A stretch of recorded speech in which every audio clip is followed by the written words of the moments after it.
Welcome to Big Daddy Storytime. We're reading Disney's 5-minute Pixar stories. Disney's Princess Brave. Meridia's Challenge. Merida couldn't stop laughing. You three borns think you can climb the Crone's Tooth? The Crone's Tooth was the tallest mountain around. Only the biggest and bravest people have climbed it, including me, she continued. Don't even try. Harris, Hubert, and Hamish scrawled. Of course they could give it a try. They were big and brave too, you know. They had to prove it to Marina.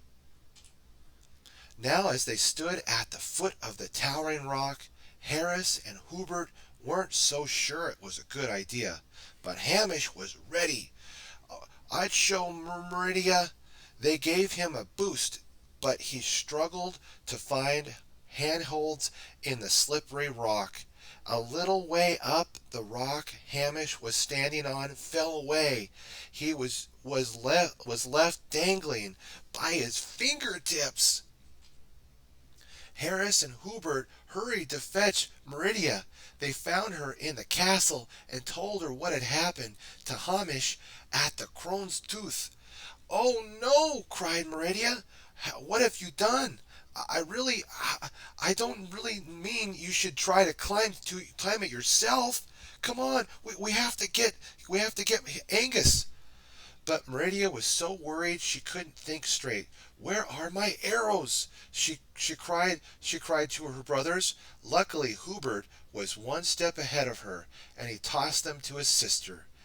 When they got to Angus in the stables, Merida was still worried they wouldn't make it to the Crone's Tooth in time to save Hamish. "I'm all thumbs," Merida said. "I'll never get this bridle on." Harris quickly helped his sister get ready to ride. Soon they were galloping towards the Crone's Tooth. "Faster, Angus," Merida urged. "Faster!" Hamish was still hanging on when they arrived, but barely. He kicked the wall, trying to find a foothold. Something blue caught Meridia's eye. "Wisps! I should have known." She called out to her brother. "Hold on, Hamish! Please, hold on!" Merida scanned the trees around the clearing. "Quick, Harris, Hubert! Gather as many fallen leaves as you can. I have an idea." Soon they had formed a large pile under Hamish. Merida looped a rope around her waist and knotted it tightly. She tied the end to an arrow. Stepping back, she sent the arrow flying over the high branch of a tree. Then Harris hurried to fetch the arrow from around and tied it to the rope to Angus's saddle. "Angus," Merida said, "walk up that hill." The branch groaned as Angus pulled the rope taut. Everyone held their breath. Keep pulling slowly," Merida said. The branch groaned again. The rope began to hoist Merida into the air.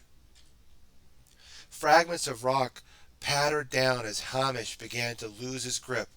"Just a wee bit longer, Hamish," yelled Merida. "Ignore those wisps."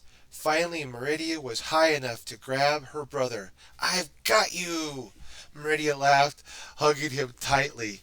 "Angus, you can start walking backwards now." Angus slowly lowered Merida and Hamish over the pile of leaves, and when she was sure it was safe, Merida dropped Hamish on the leaves. The rescue mission was a success. "Now how brave you all were," Merida said to her brothers. "You, Hamish, for hanging in there so long, and you, Harris and Hubert, for being calm and reliable all through the rescue." But the triplets had one more thought on their minds. As the wisp flew away to cause mischief somewhere else, the brothers crossed their arms and looked to their sister. Okay, said Merida, laughing. "I promise I won't question your bravery again." What have we learned today, my friends? We learned from Merida, Hamish Harris and Hubert that being there to help your family is part of being brave.